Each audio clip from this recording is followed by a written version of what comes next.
آپ کو گاڑی سے نکلنا ہی ہوتا ہے. اس لیے آپ نے فوٹیج کے اندر بھی دیکھا ہوگا کہ جیسے ہی گاڑی رکی ہے اور جیسے ہی وہ کیمرہ مین آ کے اس نے فوٹیج بنانا شروع کی ہے تو گاڑی کا وہ دروازہ جو ڈرائیونگ سیٹ والا آپ نے وہ سارا اینگل دیکھا ہوگا، اس کا جو دوسری طرف والا دروازے تھے وہاں سے کشمالہ طارق بھی اتری ہیں، ان کے شوہر بھی اترے ہیں، ان کا بیٹا بھی اترا ہے، اور یہ ایک امپریشن دینے کی کوشش کی گئی کہ ہمارا تو جیسے اس سارے واقعے سے کوئی لینا دینا نہیں ہے، اور یہ تو ڈرائیور گاڑی ڈرائیو کر رہا تھا، اور یہ جو بڑے لوگ ہوتے ہیں نا ان کا دماغ بہت زیادہ چلتا ہے.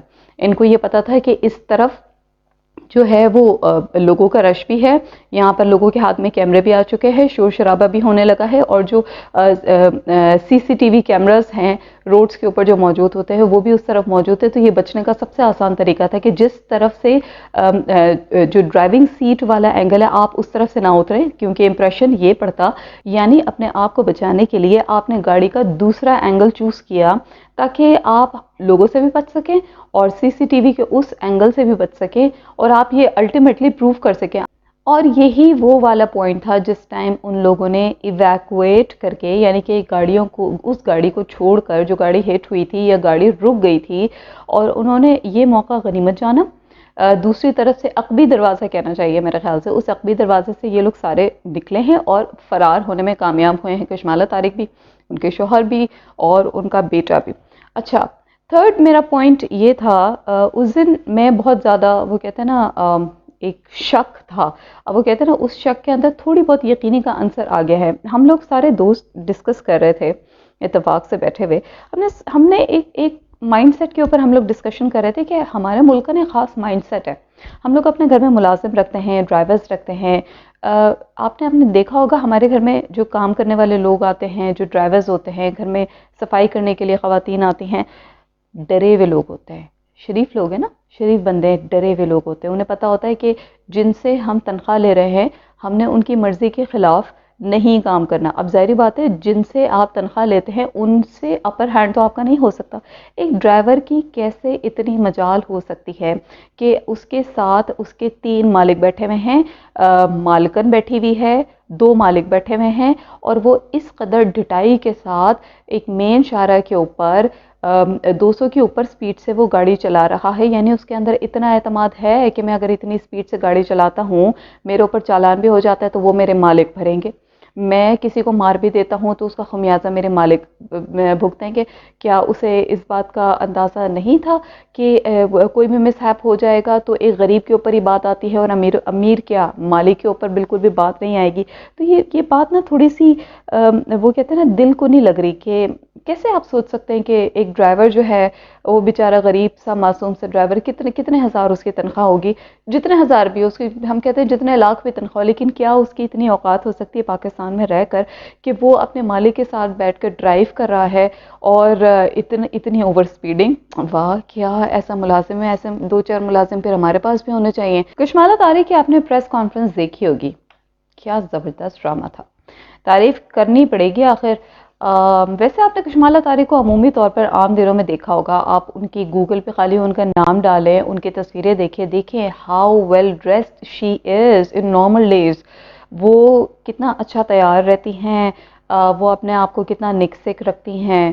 آپ ان کو عام دنوں میں دیکھ لیں، ان کی ڈریسنگ دیکھ لیں، وہ کتنی ویسٹرنائزڈ ان کی ڈریسنگ ہے، اور ان کو آپ دیکھ لیں آفیشیلی وہ کتنی گرومڈ بندی ہیں وہ. لیکن آپ نے اس دن پریس کانفرنس والے دن دیکھا ہوگا، یہ کہتے ہیں اسے غم کا لبادہ اوڑھ لینا، اور لوگ جس طریقے سے آپ وہ کہتے ہیں نا سمپتیز گین کرنا چاہ رہے ہیں، آپ نے ہمدردیاں بٹورنی تھی، تو ہمدردیاں بٹورنے کے لیے کیا ہوتا ہے، کالی سی شال لے لی، کالا سا ڈریس پہن لیا، یوں کر کے آپ نے شال ڈالی ہوئی ہے اور آپ رو رہی ہیں. کیا دیکھنے والے کو نہیں پتہ چل رہا ہے کہ ڈرامہ کوئین کائنڈ آف یہ پریس کانفرنس تھی، اور آپ سارے پریس کانفرنس میں بس آپ یہ کہتی رہی ہیں کہ میرے بیٹے کے اوپر جو ہے وہ الزام لگایا جا رہا ہے، یہ تو ڈرائیور گاڑی چلا رہا تھا، اور اپنے آپ کو مظلوم ثابت کرنا. کیا آپ نے ان 4 بچوں کے لیے آپ نے کیا کیا؟ یہ آپ نے وہ کیا کہنا چاہیے کہ اتنا زبردست ڈرامہ تھا کہ آپ نے اپنے رونے دھونے سے جو مین ایئر ٹائم تھا میڈیا کا وہ آپ نے گریب کر لیا. ٹھیک ہے، اب میں آپ کو میڈیا کے دوہرے معیار اور دوہری شکل، منافق کا ورڈ بہت زیادہ ہارش ہو جاتا ہے، میں منافق کا ورڈ استعمال نہیں کرنا چاہ رہی. آپ نے دوہرا معیار دیکھا میڈیا کا ہمارا. کشمالہ طارق کے لیے مین ایئر ٹائم، کشمالہ طارق کے لیے پراپر آپ نے ٹائم دیا، ان کی پوری بات سنی، ان کو خبروں کے اندر جگہ ملتی ہے، ان کے اوپر ٹاک شوز ہوتے ہیں، ٹاک شوز کے اندر ایئر ٹائم مل جاتا ہے. لیکن آپ نے ان 4 لڑکے جو 21-22 سال کے لڑکے تھے، کیا آپ کو کہیں پتہ چلا ان کی نماز جنازہ کب ہوتی ہے؟ کیا آپ کو پتہ چلا کہ ان کے لواحقین میں ان کے ماں، بہن، بھائی، بیوی، بچے، منگیتر اس ایج میں منگنیاں وغیرہ ہوتی ہے؟ کیا آپ نے پیچھے دیکھا کہ ان کے گھر میں سے کسی کا کوئی انٹرویو لیا گیا ہے یا ان کے گھر والوں کا کسی کا کوئی موقف لیا گیا ہے؟ زبردست تالیاں ہونی چاہیے میڈیا کے ہمارے اس کردار کے لیے. اگر یوٹیوبرز اپنی آواز سامنے لے کر نہ آتے یا اس دن سما کے رپورٹر سامنے نہ ہوتے اور وہ بہت دیدہ دلیری کے ساتھ اس معاملے کو نہ اٹھاتے، آپ کو نہیں لگتا کہ جو آئی وٹنسز ہیں ان کے لیے زندگی کتنی زیادہ تنگ ہو گئی ہوگی؟ جی ہم کل منسرا سے 5 بندے ٹیسٹ دینے کے لیے آ رہے تھے اسلام آباد، اور کشمیر ہائی وے پہ اشارے پہ کھڑے ہوئے تھے. پیچھے سے تیز تار رفتار پراڈو آئی، اس نے جیسے ہی ٹکر ماری اور گاڑی میں سے میں نیچے گر گیا. ادھر میں ہوش میں تھا. کشمالہ طارق کا پوتا بیٹا ازلان تھا، تو وہ گاڑی چلا رہا تھا، اس کو میں نے اپنی آنکھوں سے دیکھا ہے. ابھی جو میڈیا پہ باتیں ہو رہی ہیں وہ ساری جھوٹی ہیں. یہ کشمالہ طارق کا بیٹا ازلان تھا، اس کو میں نے آپ آنکھوں سے دیکھا ہے. جو ہمارے ساتھی مر گئے اور جو میں رہ گیا ہوں، ہمارے ساتھ انصاف ہونا چاہیے. میری عمران خان سے بھی درخواست ہے کہ اس کا نوٹس لیں اور ہمارے ساتھ انصاف ہونا چاہیے. جو لوگ اس کے اوپر بر وقت کام کر رہے ہیں اور واقعی خبریں نکال کر لا رہے ہیں، وہ لوگ تو واقعی قابل تحسین ہے نا، لائق تحسین ہے وہ لوگ. لیکن اس میں غلطی ہماری بھی ہے. ہم نے کیسے کیسے لوگوں کو سر پہ بٹھا کے رکھا ہوا ہے، سر کا تاج بنا کے رکھتے ہیں، ہم ایسے لوگوں کو فالو کرتے رہتے ہیں. تو یہ لوگ گنہگار نہیں، ہم لوگ گنہگار ہیں جو ہم ان لوگوں کو فالو کرتے ہیں. ٹھیک ہے، آپ آتی ہیں، آپ ہیروئن بن کے اور ایک آنسو بہا کے، جن لوگوں کو میں کہتی ہوں جو اصل میں لوگ تھے، جن لوگوں کے ریئل ایموشنز میڈیا پہ آنا چاہیے تھا، ان لوگ کا، ان معصوموں کا کوئی عطا پتہ نہیں ہے. اس دن سما کے رپورٹر نے اگر وہ فوٹیج نہ بنائی ہوتی، ہمیں نہیں پتہ چلتا کشمالہ طارق کا اسکواڈ تھا. اگر وہ آئی وٹنس کا بیان سامنے نہ لے کے آتے رپورٹرز، ہمیں نہیں پتہ چلتا کہ اس کی مدعیت میں جو ہے وہ ایف آئی آر درج ہوتی ہے اور وہ ازلان جو کشمالہ طارق کے بیٹے ہیں ان کا نام لیتا ہے. کسی کے پاس یہ لائسنس نہیں کہ اپنی بڑی شاہی گاڑی لے کر نکلے اور کسی کو کیڑے مکوڑے کی طرح رونتا ہوا چلا جائے اور کوئی اسے پوچھے نہ. جناب اب بات کر لیتے ہیں کشمالہ طارق کے حوالے سے بڑی اپڈیٹ، جس بریکنگ نیوز کی میں نے بات کی تھی. آپ کو پہلے بھی بتایا تھا کہ کشمالہ طارق کے پاس اس وقت ایک وفاقی عہدہ ہے، اور وہ جو پروٹوکول کی گاڑیاں تھیں اس کے اندر بھی آپ نے گورنمنٹ نمبر پلیٹ کی گاڑی بھی آپ نے دیکھی ہوگی. اور جب بھی آپ کسی وفاقی عہدے کے اوپر براجمان ہوتے ہیں تو اس کا یہ طریقہ کار نہیں ہوتا کہ آپ کے خلاف کوئی کارروائی ہو رہی ہے اور آپ کو فوراً رسٹیکیٹ کر دیا جائے، یا آپ کو ایک ادر جیسے عموماً آفیسز کے اندر ہوتا ہے کہ ٹرمینیشن لیٹر ہاتھ میں پکڑا دیا جاتا ہے اور آپ کو ایٹ دا اسپاٹ یا 1 منتھ کے نوٹس کے اوپر آپ کو ٹرمینیٹ کر دیا جاتا ہے. جب آپ وفاقی عہدے پر ہوتے ہیں تو اس کا ایک پراپر پروسیجر ہوتا ہے. تو ان کا سب سے بڑا وہ کہتے ہیں نا پازیٹیو اسپیکٹ وفاقی عہدہ رکھنے کی وجہ سے یہ ہے کہ ان کے اوپر کارروائی ہو سکتی ہے، لیکن اس کے لیے پراپر ریفرنس دائر کرتی ہے اور وہ بھی وفاقی حکومت دائر کرتی ہے. اچھا، اب ریفرنس کی کہانی، بیک اینڈ سٹوری میں آپ کو تھوڑی سی یہ بتا دوں کہ جب یہ نیب کی جانب سے یہ ڈاکیومنٹ آیا تھا سامنے، جس میں کشمالہ طارق کے اکاؤنٹ میں خواجہ آصف کی جانب سے 12 کروڑ روپے کی منتقلی کا معاملہ سامنے آتا ہے، اس وقت سے وفاقی حکومت کے انڈر کنسیڈریشن تھا یہ فیصلہ، اور وہ یہ سوچ رہی تھی اس بارے میں کہ ان کے خلاف ریفرنس دائر کیا جائے. لیکن اب اس کے اندر کیا ہوا، اللہ کی جانب سے یہ والا اسلام آباد کا واقعہ ہو جاتا ہے. وہ کہتے ہیں نا پھر تو سٹیمپ ہی لگ گئی کہ اب تو ان کے خلاف ریفرنس آنا ہی آنا ہے. پھر آپ نے یہ دیکھا ہوگا کہ سارا ڈرامہ کیا ہوتا ہے، یہ اپنے بیٹے کو بچانے کی کس طرح کوشش کرتی ہیں. ایف آئی آر کا اندراج ہوتا ہے، ایف آئی آر میں جو مدعی ہے وہ ان کے بیٹے کا نام لیتا ہے. آبویسلی پھر فیملی کا نام انکلوڈ ہو جاتا ہے. تو جب اس میں کشمالہ طارق کا نام آیا ہے، اس میں گورنمنٹ کی گاڑی کا بھی ذکر آتا ہے۔ آپ کو میں بڑے مزے کی بات بتاتی ہوں، یہ جو پروٹوکول والی گاڑیاں ہوتی ہیں نا، یا جو پروٹوکولز دیے جاتے ہیں، مثال کے طور پہ ہوتا یہ ہے کہ جی یہ اس طرح کی گاڑیاں آپ کی فن اور انٹرٹینمنٹ کے لیے نہیں ہوتی، یہ آپ کے آفیسز کے کام کے لیے ہوتی ہیں۔ مثال کے طور پہ اگر آپ کا 9 سے 5 کا آفس ہے، آپ 9 سے 5 اس گاڑی کو استعمال کریں گے۔ جنرلی بھی یہ گاڑی آپ کے پاس رہتی ہے، لیکن اس طرح نہیں ہوتا ہے کہ آپ اس میں پروٹوکول میں دن اور رات 24 گھنٹے اس طرح کا آپ سفر کریں۔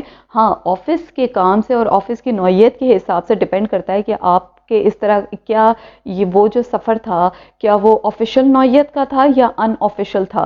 یہ بہت ساری چیزیں جو ہوتی ہیں جب انویسٹیگیشنز ہوتی ہے تو یہ ان چیزوں کے اوپر بھی بہت زیادہ فوکس کیا جاتا ہے۔ اچھا، ریفرنس کے حوالے سے ذکر ہو رہا تھا کہ وفاقی حکومت تب سے یہ ریفرنس ظاہر کرنے کا سوچ رہی تھی جب سے یہ نیب کا ڈاکیومنٹ سامنے آیا تھا۔ اس کو عمل درآمد پہ یعنی یہ چیز اس چیز کا پروسیس پہلے یہ سوچا جا رہا تھا کہ ریفرنس ظاہر کیا جائے گا۔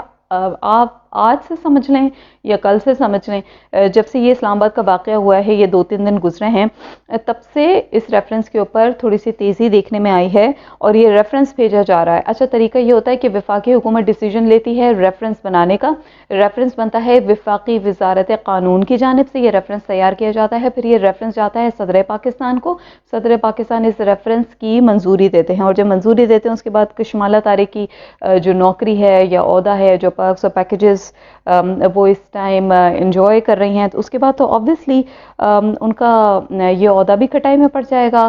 تو جی بات کریں گے اس اڑتی خبر کی، اور خبر کچھ یوں ہے کہ جب اذلان کو نامزد کیا گیا تھا مدعی کی جانب سے اور اذلان کی گرفتاری کے حوالے سے سوچا جا رہا تھا، اور انہوں نے قبل از کیا کہتے ہیں بیل بیفور اریسٹ کو کیا کہتے ہیں قبل از ضمانت گرفتاری ہے نا، اور اس کے اوپر 50,000 کے مچلکوں کے عوض ان کی ضمانت بھی ایکسیپٹ ہو گئی تھی۔ اس کے بعد ہوا کیا تھا، رات میں انہوں نے جب بیٹے کی گرفتاری کی بات آئی تھی تو انہوں نے جا کر اپنا ڈرائیور کو جمع کرا دیا تھا، ٹھیک ہے، اور جبکہ پولیس یہ کہہ رہی تھی کہ ہم نے تو آپ کے ڈرائیور کو نامزد نہیں کیا ہے، آپ اپنے ڈرائیور کو کیوں لے کے آئیں۔ ابھی آج کی تاریخ میں یہ خبر ہے کہ کشمالہ طارق کا ڈرائیور مسنگ ہے۔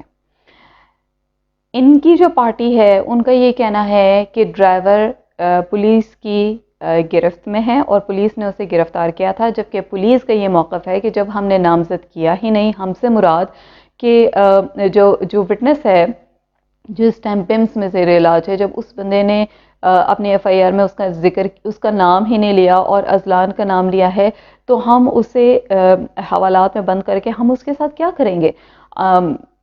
یعنی ایک بات ہے نا کہ جس کو ہونا چاہیے وہ ہے نہیں، اور جو نہیں ہے ہم اس کو رکھ کے کیا کریں، جس کا کوئی کام ہی نہیں ہے، جس کا نام ہی نہیں ہے ایف آئی آر کے اندر، اس کو پولیس حراست میں رکھ کے کیا کرے گی۔ تو دو طرح کی پارٹیز ہے۔ کشمالہ طارق کی پارٹی یہ کہہ رہی ہے کہ پولیس کی حراست میں، پولیس یہ کہتی ہے کہ ہم نے نامزد نہیں کیا تو ہمارے پاس نہیں۔ اب اس کے اندر دو چیزیں آتی ہیں۔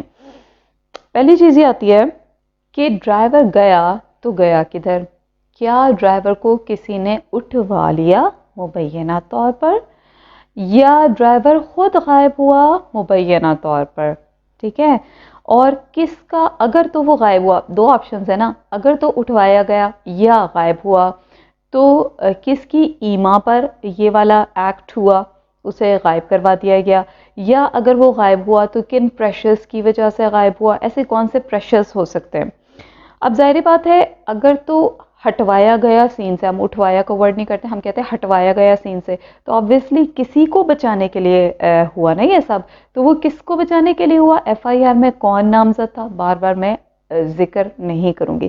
اور ہاں، دوسری آپشن یہ بھی ہو سکتی ہے کہ کیا ڈرائیور خود غائب ہوا، کیونکہ ڈرائیور کے غائب ہونے کی بھی کچھ جینون وجوہات ہو سکتی ہیں، جیسے نا غائب ہونے کی اور ہٹوانے کی سین سے جینون وجوہات ہو سکتی ہیں۔ اس کی یہ وجہ ہو سکتی ہے کہ اسے لگا کہ میرے اوپر اتنا زیادہ پریشر ہے، مجھے عدالت میں سامنے کھڑا کر دیا جائے گا اور مجھ پہ اتنا پریشر ڈالا جائے گا۔ پریشر ڈالنے کے بھی بہت سارے طریقے ہیں کہ تم اپنے آپ کو گرفتاری کے لیے دے دو، ہم تمہاری فیملی کا خیال رکھیں گے، یا تم اتنے پیسے لے لو اور تم اپنے آپ کو گرفتاری کے لیے پیش کر دو. غریب بندے کے لیے پیسے سے زیادہ اور کچھ بھی امپورٹنٹ نہیں ہوتا ہے. وہ کہتے ہیں نا غریب کے لیے تو عزت آنے جانے والی چیز ہوتی ہے. یہ والی چیز بھی ہو سکتا ہے کہ اس نے اپنے آپ کو ذاتی طور پر جو روپوش کروایا ہو وہ اس وجہ سے کروایا ہو کہ میں اتنا زیادہ پریشر ایکسیپٹ نہیں کر سکتا، یا میں اپنے آپ کو تھانہ کچہری تک لے کر ہی نہیں جانا چاہتا، اور میں کسی بھی اعترافی بیان کے لیے اور زبردستی والے بیان کے لیے بالکل بھی اور 4 لوگوں کا جو قتل ہے وہ میں اپنے سر پہ کیوں لوں. تو ایسی بہت ساری وجوہات ہیں، بلکہ کہ 2 وجوہات ہیں جو ڈرائیور کے اوپر جاری ہیں کہ آیا وہ خود روپوش ہوا سارے پریشرز کو اپنے سر سے ہٹانے کے لیے، یا اس کو سین سے ہٹوایا گیا. اب یہ تو آنے والا وقت ہی بتائے گا. ظاہری بات ہے ابھی ریفرنس ظاہر ہو رہا ہے، ریفرنس ظاہر ہونے کے بعد وہ چیز ایکسیپٹ ہوگی. جب چیز ایکسیپٹ ہو جائے گی تو پھر کشمالہ طارق اور ان کی فیملی کے اوپر اس کیس کے اوپر مزید کیا پیش رفت ہوتی ہے یہ تو آنے والا دن خود ہی بتا دے گا. اب تو بڑے مزے کی چیز ہے، خبریں رکتی بھی نہیں ہیں اور رپورٹرز بھی ماشاءاللہ ہمارے بہت زیادہ تیز ہو چکے ہیں، خبریں خود بخود باہر آ جاتی ہیں. خیر، کشمالہ طارق کا عہدہ، ان کی نوکری، ان کے پرکس، پیکیجز، ان کے مزے، سب کچھ بہت زیادہ خطرے میں ہے. دیکھتے یہ ہیں کہ کب یہ چیزیں فائنلائز ہوتی ہیں. ہمارے لیے تو ایک طرح سے خوشخبری ہوگی. ہم دیکھتے ہیں نا کہ یہ خوشخبری آخر ہم لوگ کو کب ملتی ہیں، اور اتنی معصوم لوگوں کی جانوں کا مداوع تو نہیں کیا جا سکتا. جو لوگ چلے گئے وہ لوگ واپس بھی نہیں آ سکتے، لیکن ہاں ان کو کم از کم انصاف ملنا چاہیے. اور ان کے لیے جتنے بھی لوگ آواز اٹھا رہے ہیں، میں کہتی ہوں کہ آواز اس آواز کو رکنا نہیں چاہیے، اس آواز کو اٹھاتے رہنا چاہیے. اچھا، سوالات بہت زیادہ ہیں میرے دماغ میں، اتنے سارے سوالات، مجھے لگتا ہے ایسے جینوین سوالات ہیں وہ شاید آپ کے دماغوں میں بھی ہوں گے. سب سے پہلی چیز کہ اس طرح کے جب بھی معاملات ہوتے ہیں، کیا یہ ضروری ہے؟ کیا ہمارے اندر اتنی زیادہ ظرف کی کمی ہو گئی ہے کہ ہم سارا ملبہ غریب آدمی کے اوپر ہی ڈال دیں گے؟ ہمارے لیے ہمارے ڈرائیورز، ہمارے کام کرنے والے ہی رہ گئے ہیں کہ ہم اپنی برائیاں دوسرے کے گلے پہ ڈال دیں، اس کے گلے کا پھندا بنا دیں، اور وہ اس کی غربت کا فائدہ اس طرح اٹھائیں کہ ہماری گندگی تم نے ہی صاف کرنی ہے. دوسری چیز یہ کہ ہمارا معاشرہ اس طرح کی چیز سے، افریت سے کب نکلے گا کہ یہ افسر شاہی ہماری زندگیاں نکلتا رہے گا، ہم اسی طرح بیٹھ کے صرف رونا ڈالتے رہیں گے اور اس کے خلاف کبھی بھی کوئی چیز یا کوئی پریسیڈنٹ سیٹ نہیں ہو سکے گا، کوئی ایگزامپل سیٹ نہیں ہو سکے گی، اور ہم یہ کبھی بھی نہیں کہہ سکیں گے کہ جی فلانے ٹائم پہ کسی غریب کے بارے میں سوچا گیا تھا تو شاید اب اس غریب کے بارے میں سوچا جائے. دوسرا یہ کہ آپ نے ایک چیز نوٹ کی ہوگی کہ جو بیل بیفور اریسٹ ہے اس کی تاریخ اگر میں غلطی پہ نہیں تو 16 فروری شاید دی گئی ہے. اتنا لمبا ٹائم کیوں دیا گیا ہے؟ اور جتنے لوگ ہوتے ہیں، دفعہ 322 لگی ہے، یہ چھوٹی دفعہ نہیں ہوتی، یہ نان بیلیبل آفینس ہوتی ہے. یہ دفعہ اتنی چھوٹی نہیں ہے، لیکن اتنی لمبی ضمانت کی یہ اتنی لمبی ڈیٹ کیوں دی گئی ہے؟ اتنا لمبا 16 فروری تک کا ٹائم کیوں دیا گیا ہے؟ انسیڈنٹ سے لے کے 16 فروری تک کا ٹائم، کیا معاملے کو مینج کرنے کی کوشش کی جا رہی ہے؟ ایسے بہت سارے سوالات ہیں جو یقیناً آپ کے دماغ میں بھی ہوں گے. ہمارا تو کام ہے ہم جو سامنے آ کر بولتے ہیں اور تھوڑی بہت ہمت کر لیتے ہیں، لیکن یہ سوال آپ کے دماغ میں بھی ہیں. آپ جس بھی فورم کے اوپر ہیں، چاہے آپ رائٹنگز میں ہیں، لکھتے ہیں، اپنی پوسٹ لکھتے ہیں، چاہے آرٹیکلز لکھتے ہیں، چاہے سننے والے ہیں، چاہے بات کرنے والے ہیں، اس آواز کو اٹھاتے رہیں، اس آواز کو دبنے بالکل بھی نہ دیں. آج کے پروگرام کے لیے اتنا ہی. اپنا رکھیے گا بہت سا خیال. صدف منصور کو دیجیے اجازت. اللہ حافظ.